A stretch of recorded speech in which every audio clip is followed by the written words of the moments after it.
It's my song! Let's sing it! It's gonna be freaking awesome!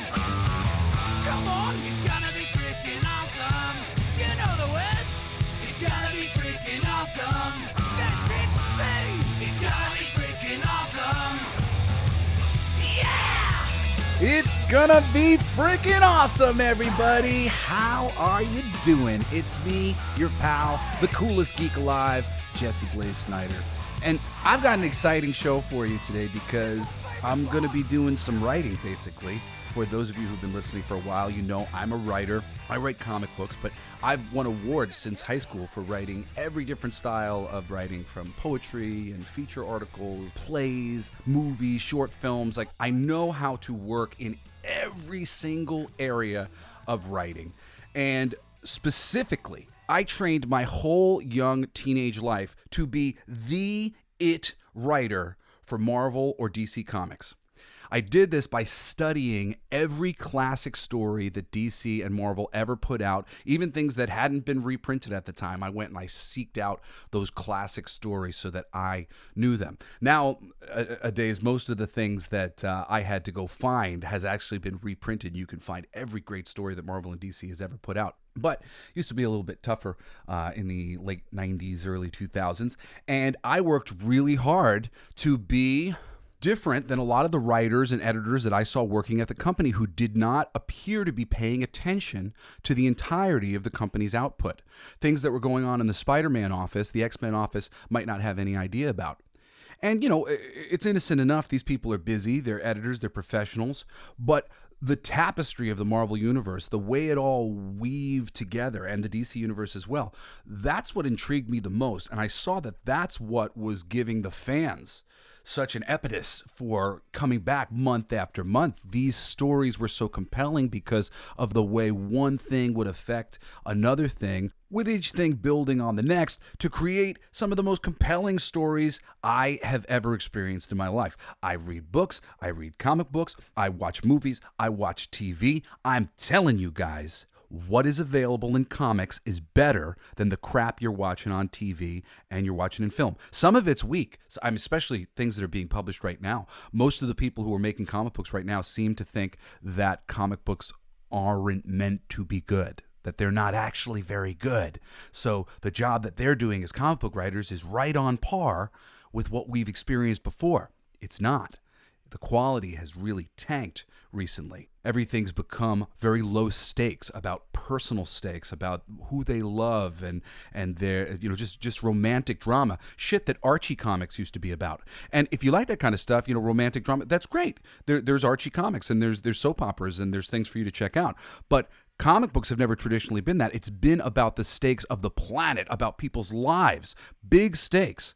And as we get more into the little silly, petty minutia of people's lives and who they think is attractive and not attractive, it becomes very superficial because it's all about attraction when they look out into the world. Who is making them horny and who isn't?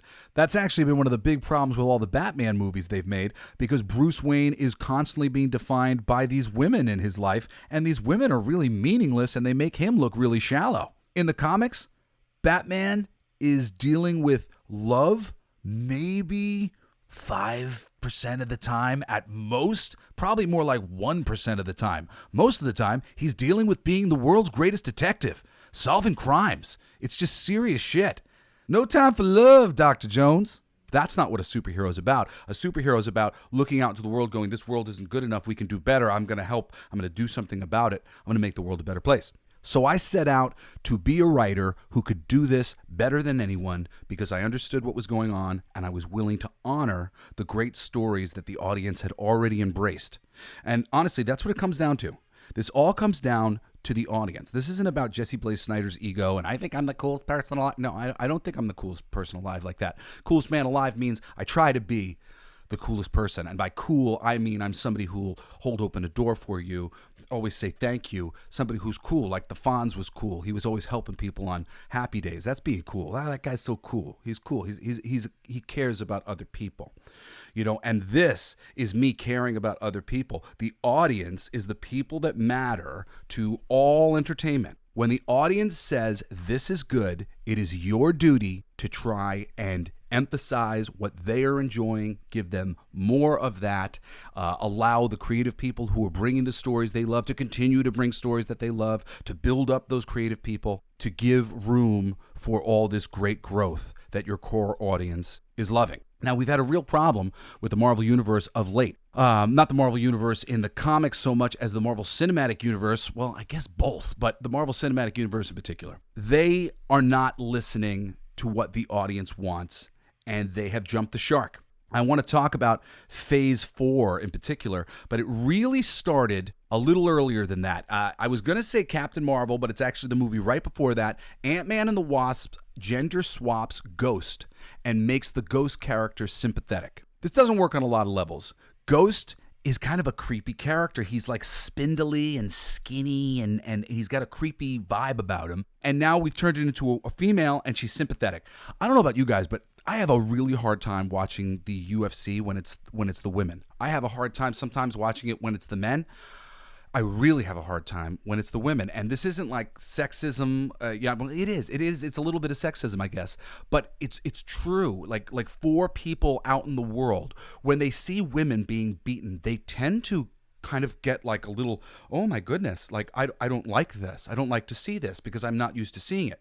So, and this isn't like, it's all well and good to challenge conventions, to challenge the idea that people are feeling that way. And maybe that's even sexist to feel that way, but it's true. It's happening for the population, which means your audience isn't satisfied when they see a woman getting beaten down, getting her just desserts. We don't want to see a woman hurt. So we got a sympathetic woman villain who could have been a creepy, scary, completely unsympathetic villain in the Ghost from the comic books. Which would we prefer? We want the villain. Marvel is screwing up all their villains, as you're going to see as I go through the list of the Phase 4 movies. And basically, I'm going to rewrite these things. I'm going to tell you how they should have been. So right here, how this should have been, Ghost... Oh, I got to turn off my darn email sound on my computer. Ghost should have been scary. Scary boy, bad guy villain. Yes, that's the beginning of this Thunderbolts movie that they're talking about, which they don't have any villains to put in the damn Thunderbolts movie because they keep killing them all. And they haven't really invented any good ones. So, creepy, scary Ghost, not sympathetic lady Ghost. I could have heard a story about this sympathetic girl, but just make her a new character. Don't take Ghost and be like, oh, we'll call him Ghost. No. Anyway, before I move forward and talk about all these things, as always, I want to say, I love this stuff. I've done my best through Phase 4 to enjoy everything. And to a certain degree, I have generally really enjoyed everything. There have been major issues that I've had pretty much with every release that they've made. But I've generally enjoyed the stuff around that. I really like the Ant-Man franchise, but I didn't like this change with Ghost. I also didn't like this immediate next change, Captain Marvel. This was the biggest one. They took Captain Marvel's origin and they decided to put Annette Bening as Captain Marvel, who's the predecessor to Captain Marvel, who she basically gets the powers from, takes the mantle from. There's a pretty classic story in the comics, the death of Captain Marvel. I think they could have adapted this with Miss Marvel, had her start out as Miss Marvel, do the first movie as Miss Marvel. I think fans would have been really happy with everything. When people come away from a movie and they have so much negative stuff to say about it, it doesn't matter how much other people actually have positive things to say about it. They get affected by all the negativity and they don't bring it up. I don't bring up Hudson Hawk and how much I love that movie a lot, because a lot of people immediately want to be like, what? Hudson, that movie's so stupid. I love it. It happens to be really charming and I like it a lot, but a lot of people didn't get that movie. It's become a little bit of a cult hit. So there's probably some Hudson Hawk fans out there. Homework assignment, go watch Hudson Hawk and tell me if I'm crazy. I actually am going to be reading our first letter later in the show tonight. I'm excited about that. But you got to tell me if you think Hudson Hawk is charming and awesome or not so much. I love that one. But anyway, I won't say anything about that movie around somebody like, let's say like a Chris Gore. If you think of somebody, a film critic, somebody who's a nuanced film movie guy like me, I don't want to bring it up because sometimes, you get people ragging on you. And that's all of society. We don't want to bring up Captain Marvel anymore because we don't want to hear it crap talked by other people. And there's so many things to say about that movie besides the fact that they really ruptured the character by rewriting her origin in lots of ways and just making her feel inauthentic to the fans. And this was particularly important with this character because Captain Marvel is one of the less popular but well-known characters in the Marvel Universe. She's well-known, she's been pushed really well, but she's never exactly had a run that super defined her. She's been sort of defined by ancillary things in her existence in the books, like the fact that she comes from Captain Marvel and that there was some love for Captain Marvel. Captain Marvel's story was just a little bit interesting.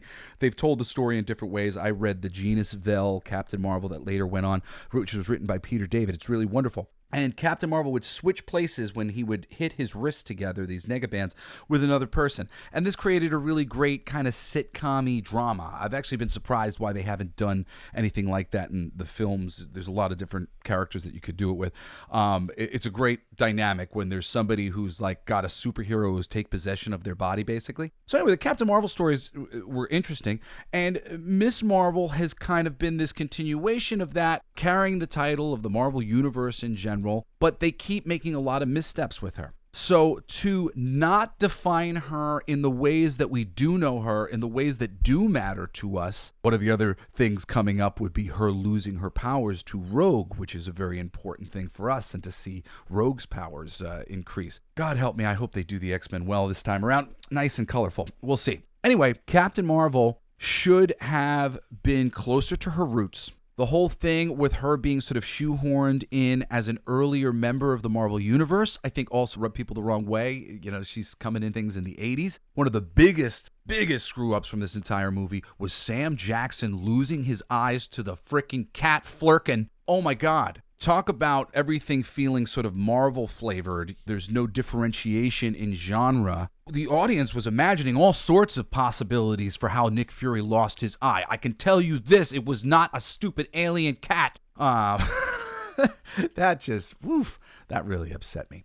Anyway, Captain Marvel and to a lesser degree Ghost in Ant-Man and the Wasp, that was the beginning of Kevin Feige really starting to make his own choices. We did a whole episode on whether or not Kevin Feige was responsible for the good creativity. Again, I don't think he was. So I'm going to rewrite some of the shittier creativity that we've had going on through this phase of the Marvel Universe. So we're going to take a look at each thing from television show to film, and I'm going to tell you how I would have made it a lot better. All right?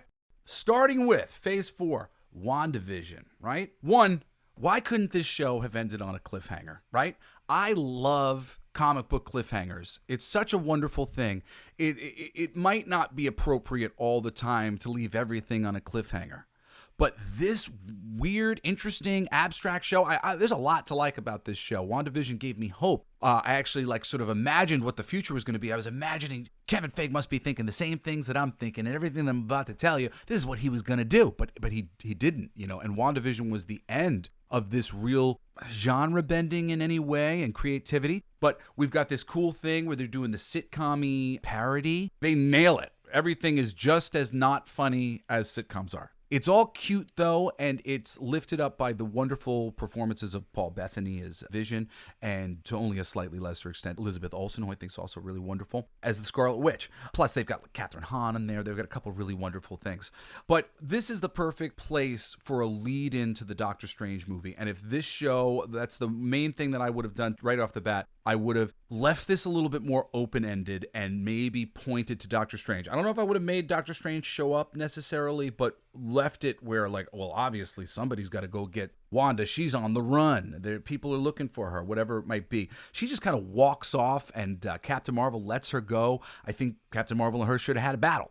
She should have been like, you guys aren't going to contain me, left with the Darkhold, and we would have been like, uh-oh, ticking bomb. Eventually something's going to go down. And then, we could have moved on to the Doctor Strange movie with all this stuff just sort of percolating and people's interest in this ticking bomb under the table percolating. I think that would have been really helpful to the audience. And the Darkhold, if you don't remember, it's that dark magic book. It's really important in the comics, and it could set up a lot of great stories in the future here. So also here you have the setup for the Young Avengers in WandaVision, and I am all about setting up the Young Avengers. I love The Young Avengers, written by Alan Heinberg, art by Jim Chang. The original series of Young Avengers was amazing. The only problem is actually pre-introducing these Young Avengers goes against the wonderful way in which the Young Avengers were introduced to the audience in the first place, which I think would have been a smart way to go. They were all unknowns. The audience only knew them in connection to the iconography that they were exhibiting. You know, one of them looked like the Hulk, one of them was kind of Captain America-like, one of them was Thor-like, and one of them was Iron Man-like. And then from there, all these additional characters came in, like Hawkeye and Stature and whatever else. And it was just wonderful because it was this great little mystery, and you were really intrigued. And a lot of the answers for who everybody was were good. They were good answers. So now they're just kind of showing you what the good answer for who everybody was is ahead of time. And I don't necessarily think that this lifts up the Young Avengers in any way, particular form. And I'm getting ahead of myself, but in Doctor Strange in the Multiverse of Madness, the worst part of that film is America Chavez, who ruins the artistic aesthetic of the film. She just looks out of place. It's really the big problem with her. She just looks like she doesn't belong there. When what's her name shows up at the end, the girlfriend played by Charlize Theron, you immediately go, well, look how great they look together on screen. This would have been nice to see something that looked like this whole time, instead of America Chavez in denim blowing up the whole thing. And the worst part is America Chavez is a much later addition to the Young Avengers. She's not a part of any of those stories. Those stories are Stature and Hawkeye. Those are the female characters. And then these 4 boys. So they're opening up the door for this, which is great. And I love everything about opening up the door for this in WandaVision. But again, as we move forward, I don't like it so much after that. Bringing Wanda's brother back on this show was such a wonderful idea. They brought back the great Quicksilver from the Fox X-Men universe, who we had just fallen in love with recently.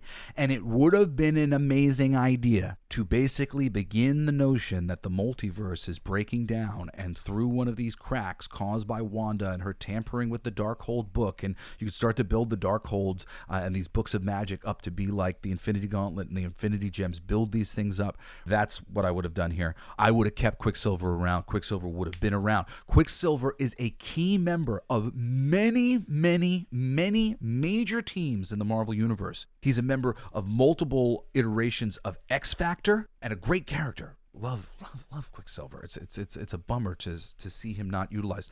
And one of the founding members of the Brotherhood of Evil Mutants, which may be that we've had him as a good guy. We couldn't necessarily do that again, but he's not a character to discard. He's going to be needed for these other things.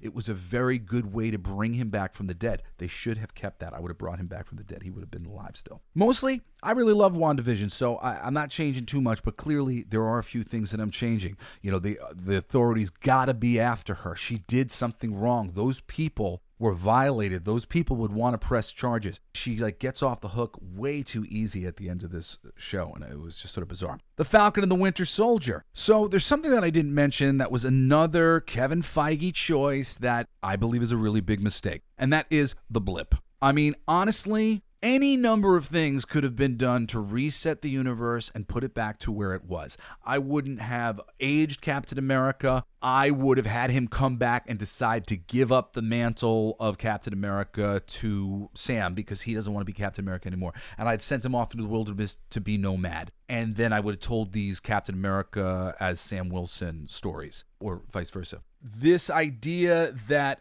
we had to have this earth-shaking ramification of the 5-year blip where people were missing. The fact that that couldn't have been remedied with the gauntlet and the gems immediately, and that there would be this 5-year time gap. The biggest problem with it is it creates a thing where the Marvel Cinematic Universe becomes very unique from the comics, because that's not a ramification that's being dealt with in the comics in any way, shape, or form. So every which way that you change the stories based on the blip changes the source material in ways that it was never meant to be changed with, and diverges us further and further away from what we actually care about. This other universe, it's called the Marvel comic book universe. That's where the care for this stuff comes from. The further you get away from it, the less we care. Unless you're just batting 1,000 and you're the most creative person in the world and you're reinventing the wheel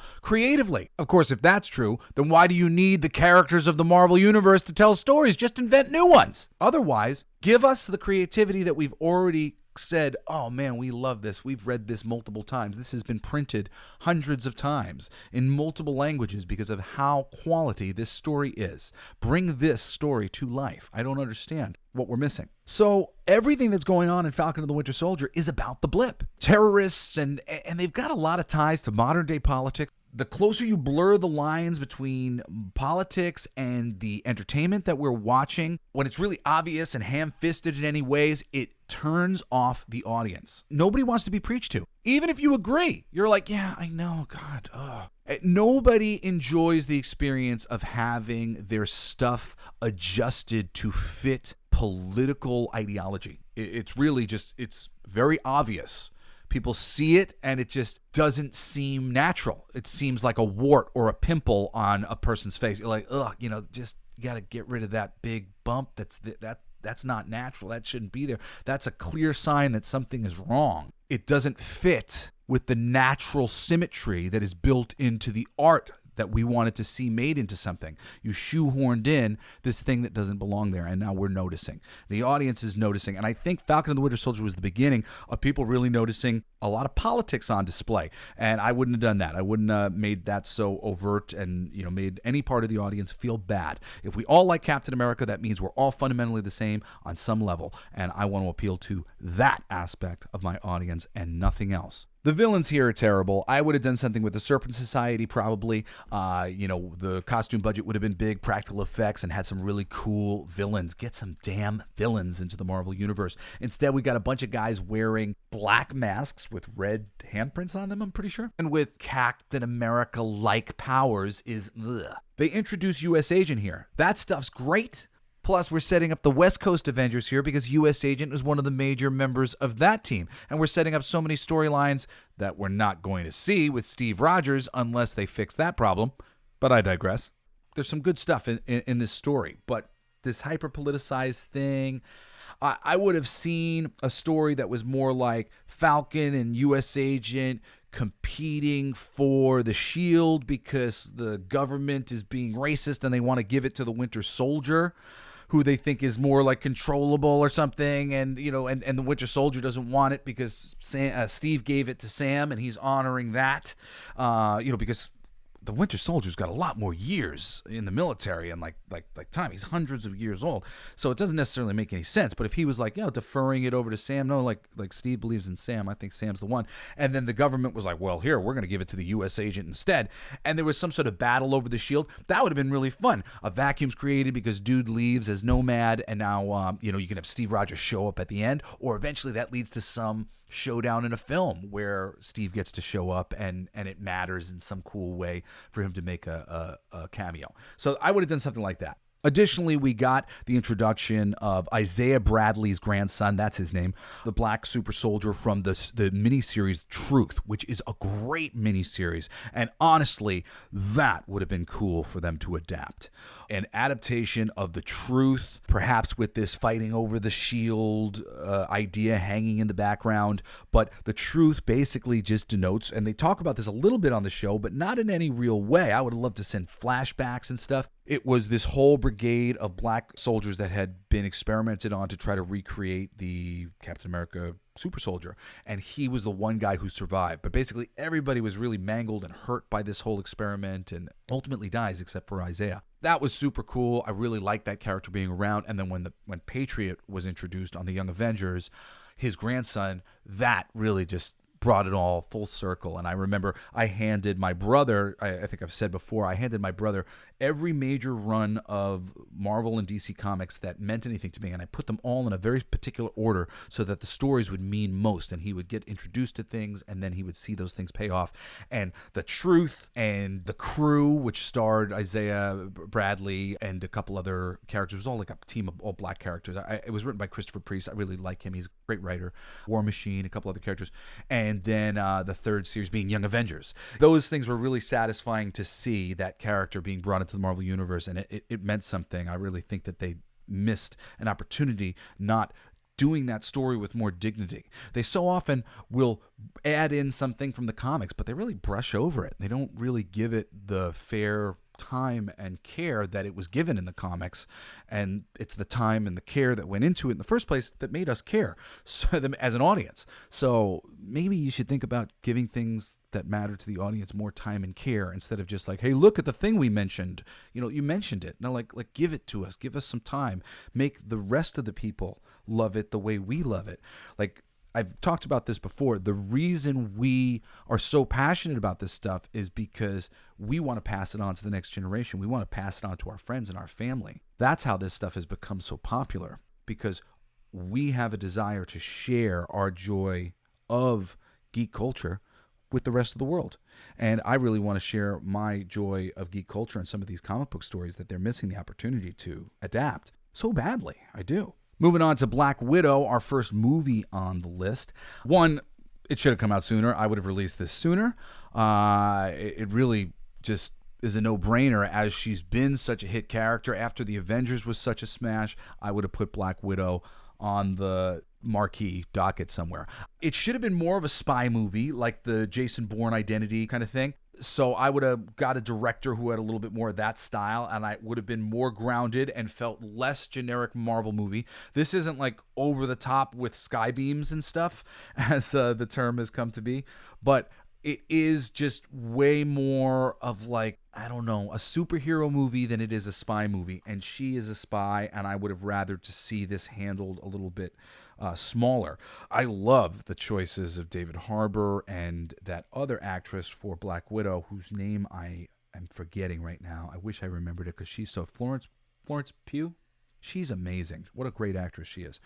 I don't think I'd have let the mother of the Black Widows get away with what she got away with. I don't think I would have allowed them to avalanche an entire prison and probably kill thousands of Russian people. There was a number of choices in this movie that I didn't necessarily agree with, but in general, I did enjoy myself. And I do think that if it was handled with a more grounded style of filmmaking, it would have been really strong. Also, never in a million years would I have done this stupid Taskmaster is actually a girl, even though it's clearly a man in the suit. I mean, what a stupid, we tricked you. You didn't trick us. You put a man in the suit and then you switched it to a lady all of a sudden. I mean, that was weird. And disappointing. Taskmaster is an awesome character. People like Taskmaster. I really do.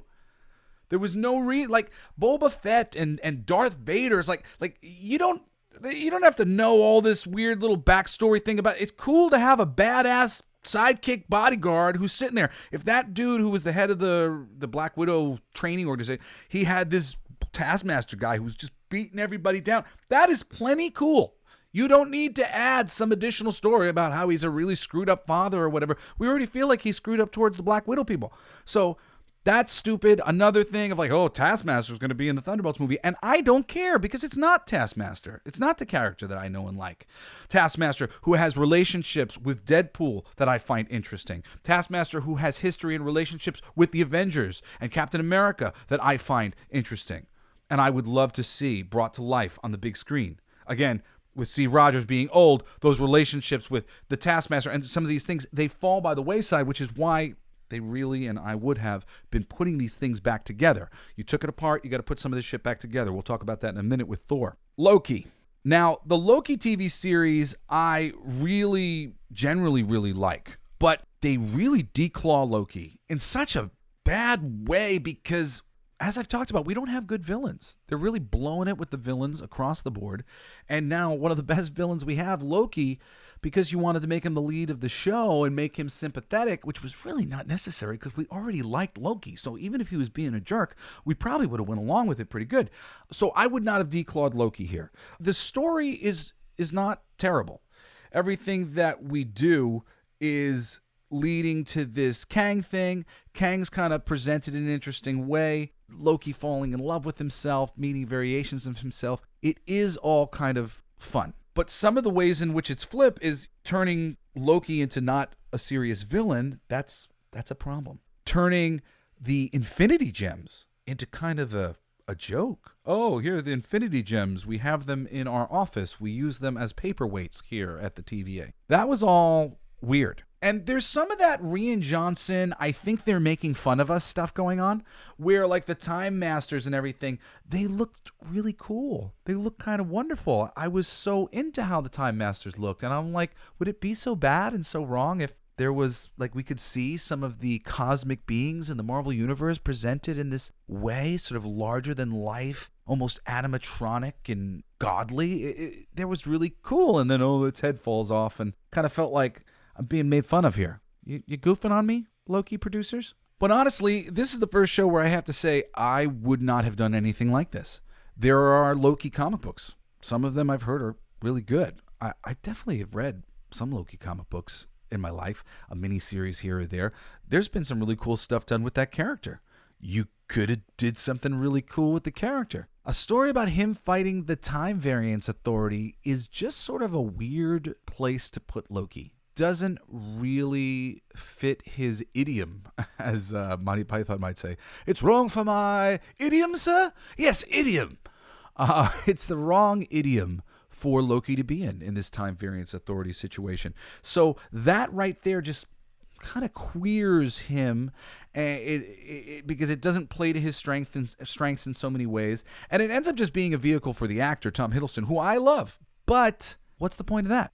I thought we were here to satisfy a desire from an audience who has been reading periodical comic books for decades and decades and decades to reproduce some of these stories that have been considered incredible onto the big screen. But this is just you guys doing whatever you want. So Loki, I would not have put out Loki like this. I'd have looked to the source material, based something on something, and gone a different way with introducing Kang. Shang-Chi and the Legend of the Ten Rings.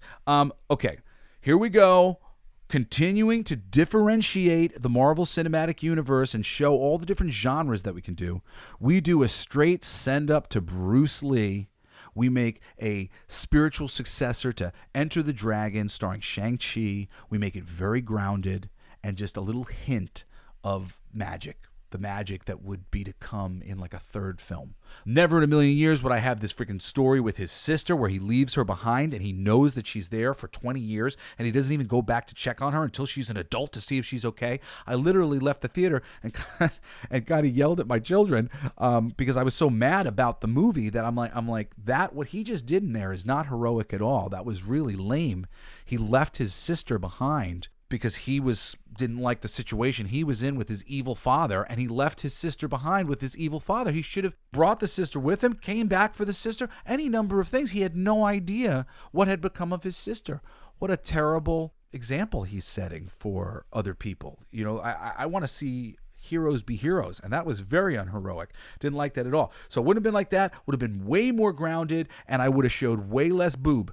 They were like full boob, and I would have been like just a little nipple, just a little bit, because it went too over the top too fast. Shang-Chi, the reason why you like him when he shows up in the comics is it's like, oh man, Bruce Lee's here. He's going to kick some ass. That's all we really care about when it comes to Shang-Chi. All this other stuff is just sort of like too much too soon. And it was just over the top and too jokey, and wouldn't have put Awkwafina in there. It would have been a friggin' hard-boiled John Wick style action movie. That would have been my Shang-Chi. All right, moving on to Hawkeye. Hawkeye, I love this one. It's another young Avenger getting introduced.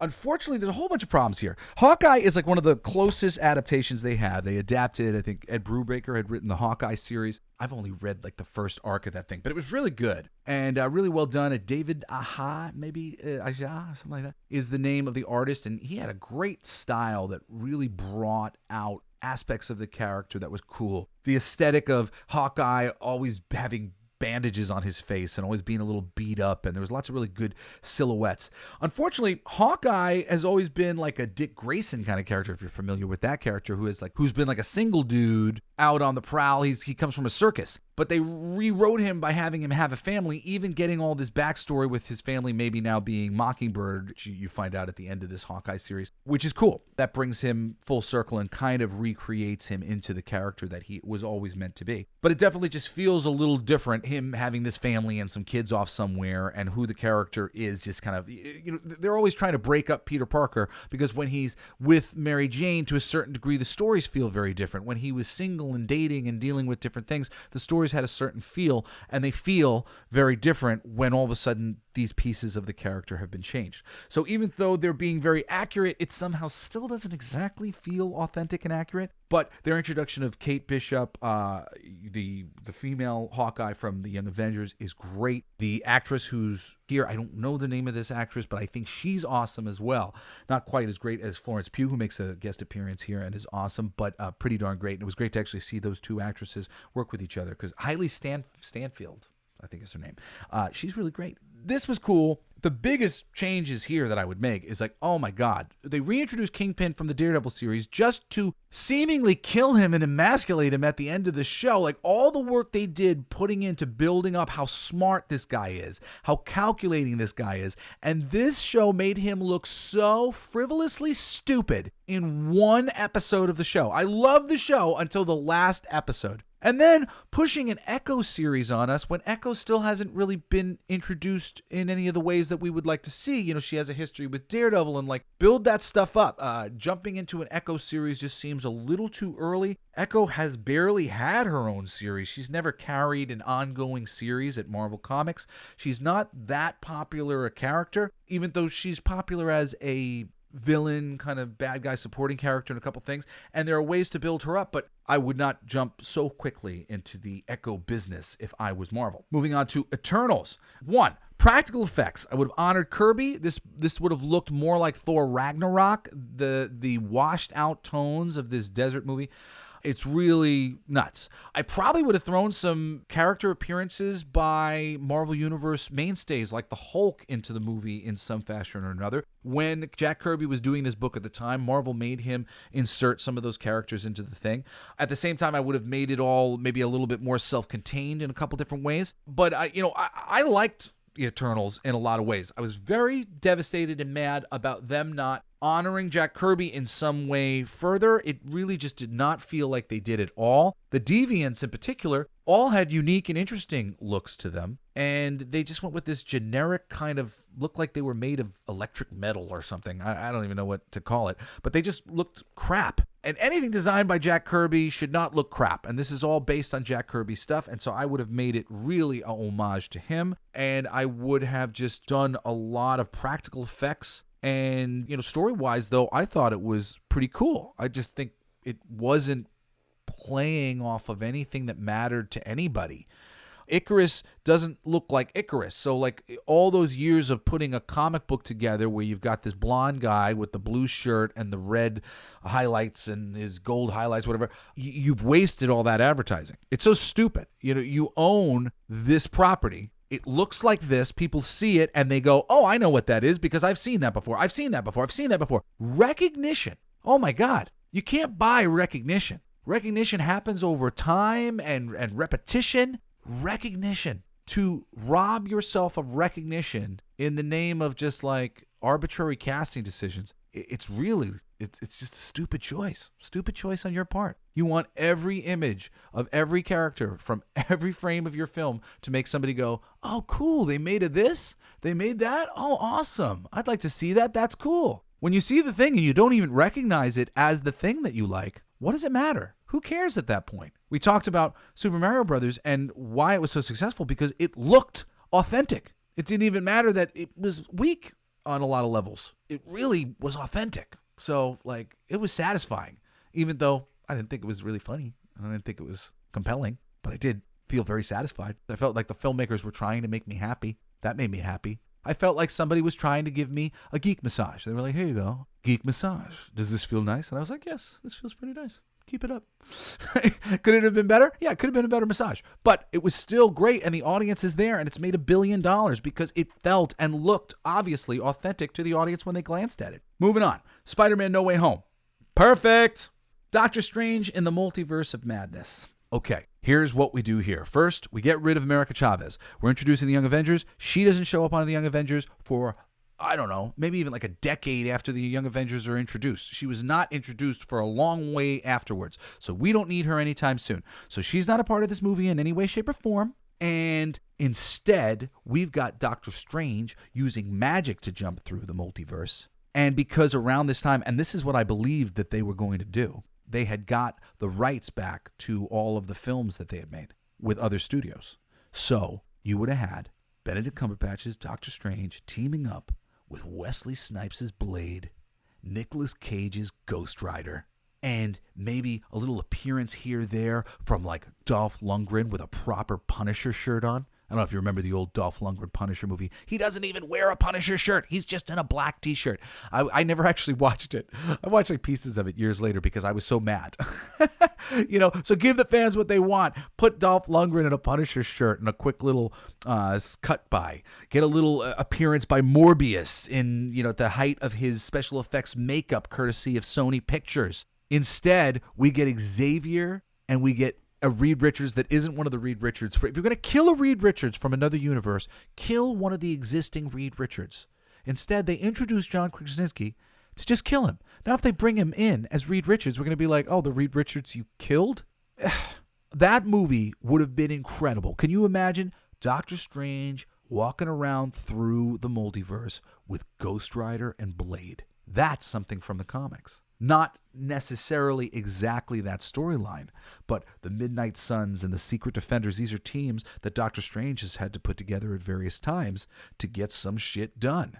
And they're characters that fit his aesthetic, that fit his horror magic vibe. And Blade and Ghost Rider do. America Chavez does not. Get that bitch out of here. It should have been more focused around Baron Mordo, and possibly you bring in, if they obviously wanted to do more with Catherine Hahn and her witch character, you bring in Agatha and Baron Mordo manipulating Scarlet Witch, and Scarlet Witch as the bad guy. That's what I would have done. People would have been losing their minds. It would have been the greatest thing ever. Oh my God, just thinking about that and the missed opportunity that was. I imagine that on some level they would have done something, probably small, as I was imagining, but they did nothing. Nothing good. They literally just emasculated the Illuminati and made the Illuminati in that movie look terrible. The Illuminati of the Marvel Universe are great, are the pillars of the Marvel Universe. They're like the leader characters from all of the major factions of superheroes in the Marvel Universe, and they have been positioned in the comics as on high.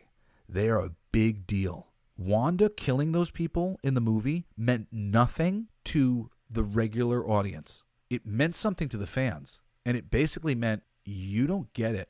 You guys who are writing this don't get this. And you've just destroyed the power of the idea of this Illuminati group. And now when you introduce them in the comics, in the films in the future, in a more meaningful way, the stink of this scene of these characters being destroyed so easily by Wanda in a snap of a finger will remain.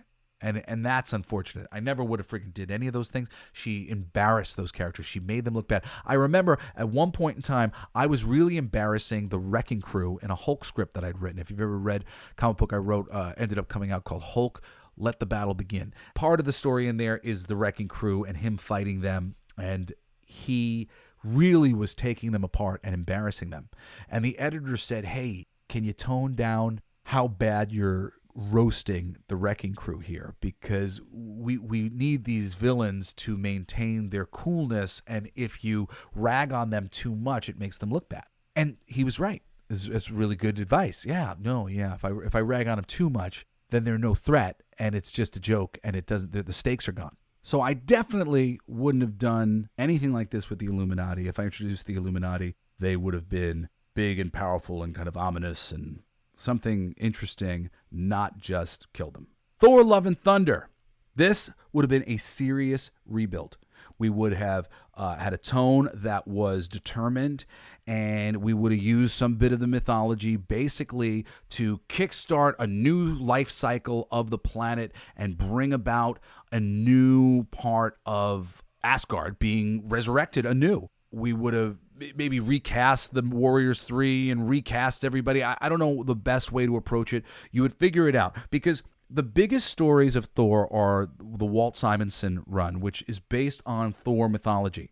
And you'd need to be able to get that back. I think probably a lot of the stories would be able to be told without the supporting characters that were originally there for set up in the Thor world. So maybe you don't necessarily have to bring back all those characters. I might have. I really might have. I think getting rid of, killing all those characters, there's so many Thor stories to tell. And they all play a part, and their parts are worthwhile. And it's disappointing to think that I would have to see the stories told without the Warriors 3, because now they're all dead. Or without Hemdale, because now he's dead.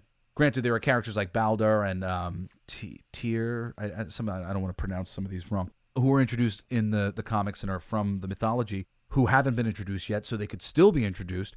Theoretically, you just jump straight into there and start telling some of these great Thor stories. But this would have been a grounded and real Thor rebuilding thing.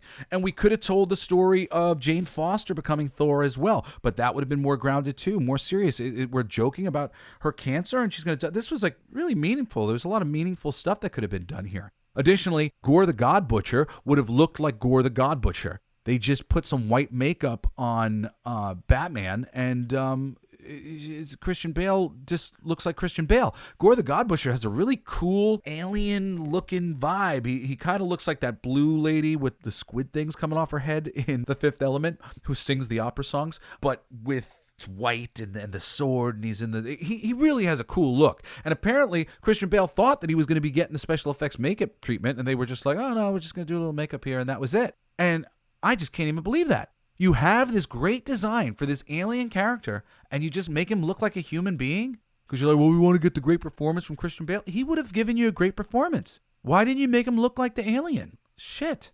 So, missed opportunities there.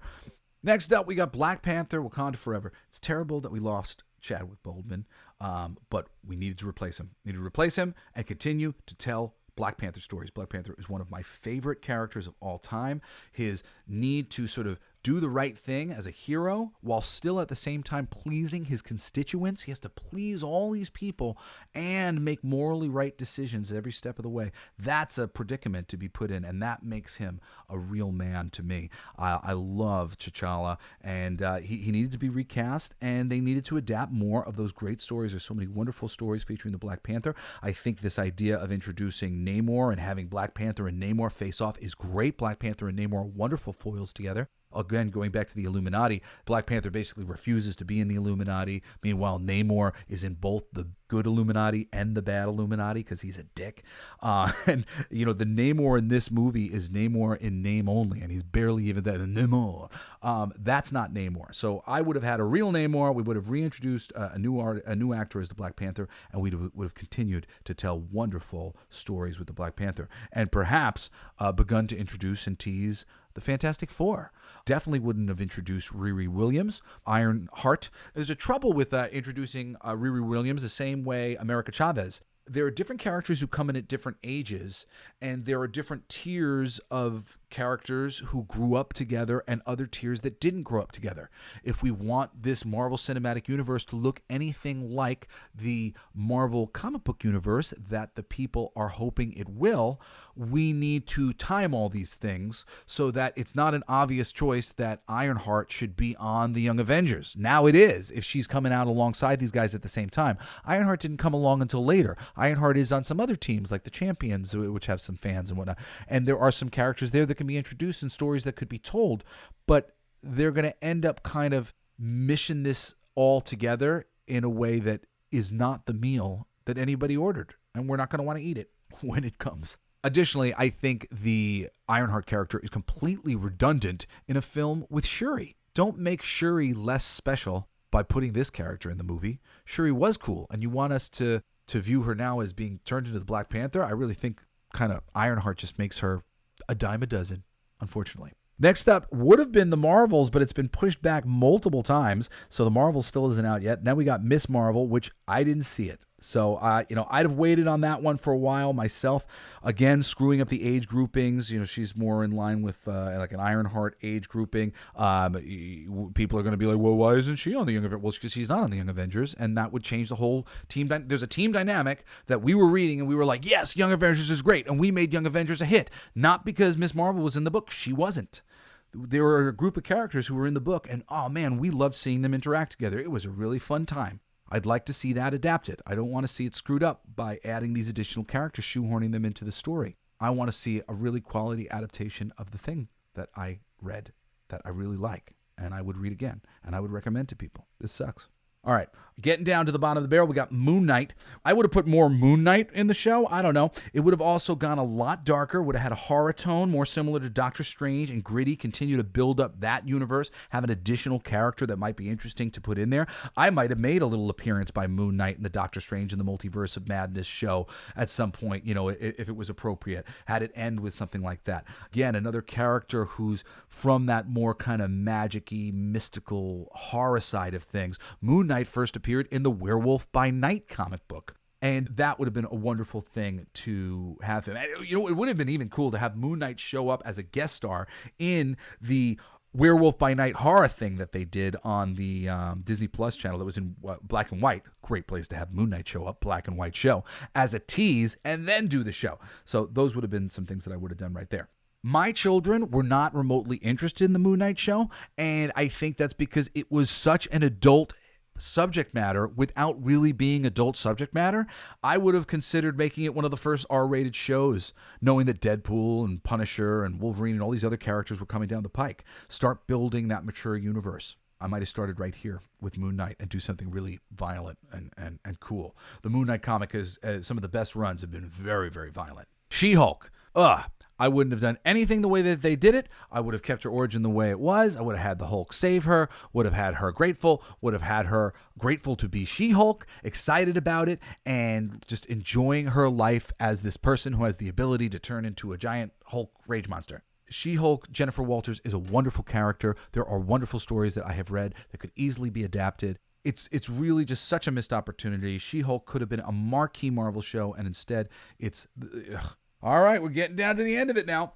I'm going to skip Ant-Man and the Wasp because I did a whole episode on Quantumania just recently. So if you want to hear my thoughts on how I might have redone Ant-Man Quantumania, you can check out the previous episode of the show I did on that. Finally, Guardians of the Galaxy Volume 3. Well, I would have built this thing for long distance running. If we're going to introduce Adam Warlock, I would have set up a story that got us on the path of the Infinity Gems. Like, I think the movie with Iron Man, instead of him snapping his fingers and there's a blip and all this stuff, I would have had Iron Man's wish have been basically that everything went back to where it was because Thanos was never born or something like this. And that would have put the gems back out into the universe. And then somehow, for whatever reason, there's a few people who still know that they exist. And maybe Adam Warlock is one of them. And he has to put together the Infinity Watch, which is a group of characters to go out there to get the gems so that we could protect them and make sure that nothing like that ever happens. Again, there's all these stories from the comic books that are very beloved that could be adapted from the comics that are basically that premise. And that's what I would have set up. I would have had this movie tell its own story, but at the same time, done the world building so that by the time it ended, we were setting off on a new path for the future of the Infinity Gem storyline, finally bringing in Adam Warlock, who's a character with a lot of stories in him to tell. And that would have satisfied the fandom. I think that would have made us all very excited about things. You know, that Adam Warlock that we introduced in the movie, he's Adam Warlock by name only. So that ruins that situation for the fans. Because when we see a character being introduced, we're like, oh my God, that opens us up for this story and this story and this story. And then if they're done incorrectly, then it closes all those doors. Oh, we can't do that story or that story or that story. Okay, damn it. All right. So to completely wrap this thing up, the only things that I'm like missing here is they did the I Am Groot thing, which was adorable. Sure, I'm into it. Werewolf by Night, which just seemed like a waste for me. It was a little special in there. It seemed like you don't believe in the characters or the material. It's like a coward's way of continuing to utilize those characters, Man-Thing and Werewolf by Night. I don't know. I think if you were doing better with everything across the board, you could just make a great Werewolf by Night movie and people would go see it like it was a normal thing and like it doesn't have to be this little special, which is good and kind of generally maybe better than a lot of the things that they've actually put out that I just talked about. Again, I don't know. I don't feel like this was scratching the itch that we all wanted scratched. But the Guardians Holiday Special, that was perfect. I am losing hope for a lot of this material. I'm hoping that Kevin Feige and Marvel make an immediate turn in what they are doing and try to deliver this material in a way that the fans will love. That wraps up my show for today, but I have a Dear Jesse letter. Yay! Dear Jesse, just finished your review of the Super Mario Brothers movie and thought it was a really insightful breakdown of the whole thing. Thank you. I wasn't exactly sure where you came out on it in the end, though. So just give me a rating. How many stars out of 5? Out of 5. 3.5 to 4. How's that sound? 3.5 to 4. Which would be like an 8 or a 7.5, 7 or an 8. I thought more good than bad, but these things can always be better, as I say. You said, love the show, by the way. I've been listening for a while now. Your kids are adorable. Oh, thank you. Much love back to you for doing it. Your passion is definitely on display at all times. Ha ha. Oh, yeah. Ha ha. You laughing at me at home? It's all right. Anyway, I'm a fan. Don't get me wrong. You seem like a genuinely sweet human. You deserve as much support as your audience can give. Oh, thank you very much, Alice. I really appreciate it. It says, keep it up. Love you, Alice. Thank you, Alice. Thank you for writing. If you want to write a letter, if you have anything to say, if you want to correct me about some name that I mispronounced or something like that, please write me an email at jessiblaze@jessisnider.com. That's jessiblaze@jessisnider.com. If you want, you can also follow me on Twitter. I'm at Coolest Geek JBS. And I'm about to start running some Kickstarter campaigns for some new comic books. If you go look up King of Kings #1 on Kickstarter, you can sign up for notifications. And when that goes live, you'll be notified. But there's actually another book that I'm doing, and I don't want to talk about it yet. I think I'm going to talk about it next week. I'm really, really, really excited about it. It's coming out amazingly, and I'm working on the Kickstarter for that right now. I'm pushing it to the front because it's the right time for it anyway. But I love you, my audience. Thank you for coming. Thank you for growing. There's hundreds and hundreds of thousands of downloads now on my page, and this is amazing. I just thank you so much for being a part of this growing audience. You are the coolest geeks alive, and I could not do it without you. Thank you so much. I love you. I will see you next time on the Coolest Geek Alive. You've been listening to Coolest Geek Alive with me, your host, Jesse Blaze Snider. Don't forget to rate, comment, and subscribe for more excellent geek culture content. Thanks for listening.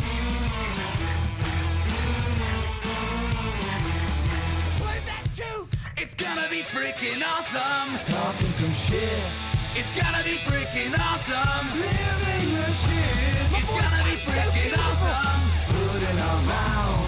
It's gonna be freaking awesome. Get in the mouth. It's gonna be freaking awesome. Tell all your friends.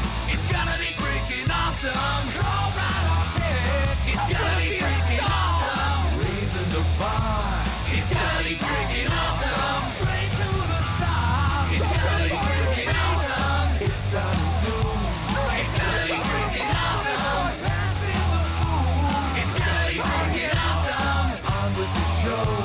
It's gonna be freaking awesome. Ready, set, go. It's going to be freaking awesome. Freaking awesome.